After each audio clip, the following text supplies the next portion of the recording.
আসসালামু আলাইকুম রহমতুল্লাহি বারকাতু। আমি doctor Kamal Hossain, consultant homeopathic medicine. আজকে যে বিষয়টি নিয়ে আলোচনা করব, এর আগে আমি অনেক পেশেন্ট ভালো করেছি। যেমন হচ্ছে বাচ্চাদের জন্মগত হার্টের যে ছিদ্র, যেটা ছেলেদেরও হতে পারে বা মেয়েদেরও হতে পারে। ছেলে বাচ্চা এবং মেয়ে বাচ্চা উভয়ের হতে পারে। আরেকটা জিনিস হচ্ছে যে পিডিএ, আরেকটা হচ্ছে এএসডি এবং ভিএসডি।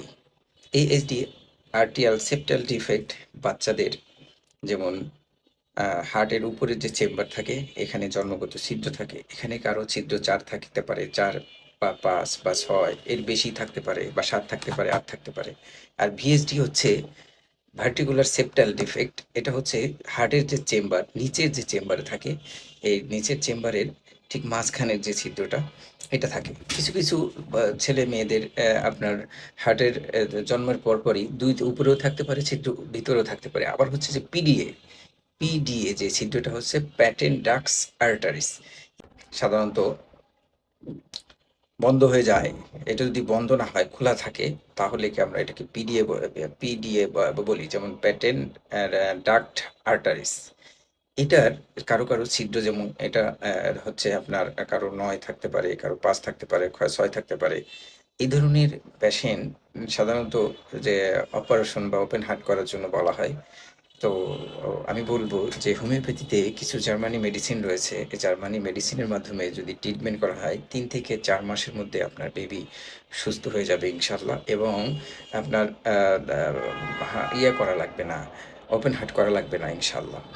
তো হোমিওপ্যাথিতে এত সুপার মেডিসিন রয়েছে, যে জন্মগত হার্টের ছিদ্র, তারপরে এএসডি, ভিএসডি এবং হচ্ছে পিডিএ, এই ধরনের ভালো চিকিৎসা করিয়ে থাকি এবং চিকিৎসা আছে।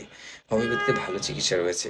৩ মাস বা ৪ মাস কোনো বাচ্চাকে যদি ভালো মতো গাইড দিয়ে ওষুধটা খাওয়ানো যায়, তাহলে আপনার বাচ্চা দ্রুত সুস্থ হয়ে যায়। এখানে প্রবলেমগুলো কি হয়? বাচ্চাদের প্রবলেমগুলো সাধারণত এএসডি, ভিএসডি এবং পিডিএ যে প্রবলেমগুলো হয় বাচ্চাদের, সাধারণত দুধ খেতে গেলে বাচ্চারা নীল হয়ে যায়, উইক হয়ে যায়। অন্যান্য বাচ্চাদের তুলনায় তারা দৌড়াদৌড়ি, খেলাধুলা করতে পারে না, চুপ হয়ে থাকে, বসে থাকে। কারণ কারো হচ্ছে দেখা যায় যে প্রবলেম, পায়ে এনার্জি থাকে না, পায়ে শক্তি থাকে না, পাটা চিকন হয়ে যায়, দুর্বল হয়ে যায়, হাঁটতে পারে না।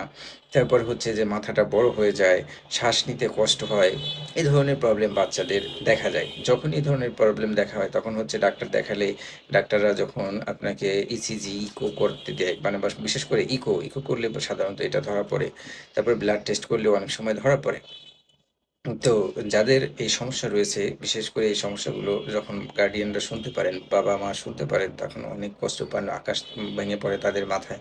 তো আমি তাদের উদ্দেশ্য করে বলব যে ভয় না পেয়ে আপনি অ্যা ভালো অভিজ্ঞ জানাশোনা একজন ডাক্তার দেখান, হোমিওপ্যাথিক ডাক্তার দেখান। দেখবেন যে আপনার বাচ্চা দ্রুত সুস্থ হয়ে যাবে।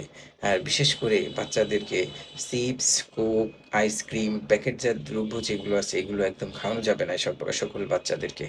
যাই হোক, কথার মাঝে ভুল ত্রুটি ক্ষমা সুন্দর দৃষ্টিতে দেখবেন। নিয়মিত নামাজ আদায় করবেন। আসসালামু আলাইকুম ওয়া রাহমাতুল্লাহি ওয়া বারাকাতুহু।